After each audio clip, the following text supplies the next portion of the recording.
माता पार्वती भगवान शिव से कहती हैं कि हे नाथ, आप मुझे समझा कर कहिए कि भगवान किस हेतु से जन्म लेते हैं, उस अवसर को आप मुझे विस्तार से समझा कर कहिए।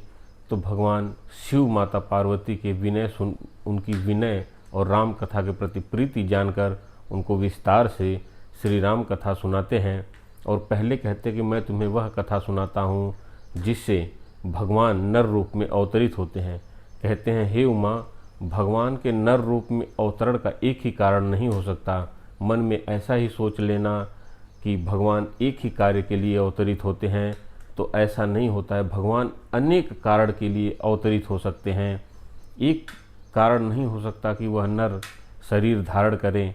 कहते हैं कि भगवान राम को राम अतर्क बुद्धिमन बाणी, मत हमार अस सुनहु सयानी, तदपि संत मुनि वेद पुराना, जस कछु कहीं सोमति अनुमाना, तस्मै सुमुखी सुनावहु तोहि, समुझि परि जस कारण मोहि, जब जब होई धर्म कै हानि, बाढ़हि असुर अधम अभिमानी।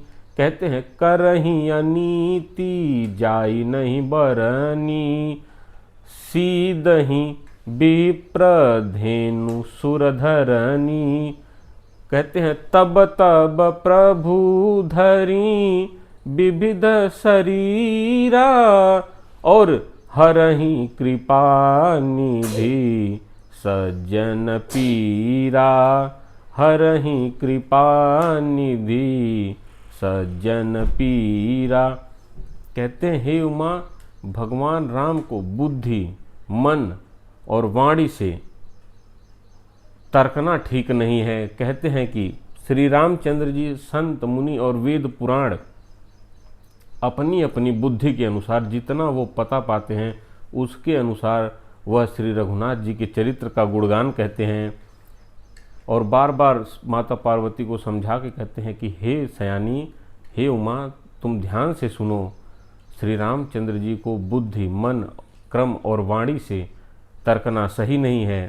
संत, वेद, पुराण जो भी हैं, यह जितना समझ सकते हैं उतना ही गुणगान कहते हैं। कहते हैं, और जैसा कुछ मेरी समझ में आता है, हे उमा, जैसा कुछ मैं समझ पाता हूँ, हे सुमुखी, वही कारण मैं तुमको बताता हूँ। सब कहते हैं कि जब जब धर्म का नाश होता है, जब जब असुर बढ़ते हैं और धर्म का नाश करते हैं, तब तब नीच राक्षस जो है वह जब बढ़ते हैं, और तब तब जितने अन्याय करते हैं, क्या अन्याय करते हैं, ब्राह्मणों को, गौओं को, मुनियों को जब वो सताना शुरू करते हैं, उनके ऊपर अत्याचार करते हैं, तब तब प्रभु विविध शरीर में अवतरित होते हैं। विविध शरीर में कोई से भी शरीर धारण कर सकते हैं और सज्जनों की पीड़ा का हरण करते हैं, और भांति भांति के शरीर को धारण करके सज्जनों की पीड़ा का हरण करते हैं, और समाज में अपना यश फैलाते हैं और एक मर्यादा स्थापित करते हैं। कहते हैं कि और भी कई कारण हो सकते हैं जन्म लेने के, तो मानस जी में गोस्वामी तुलसीदास जी ने वह 5 कारण बताए हुए हैं। हम आगे उस पर भी चर्चा करेंगे।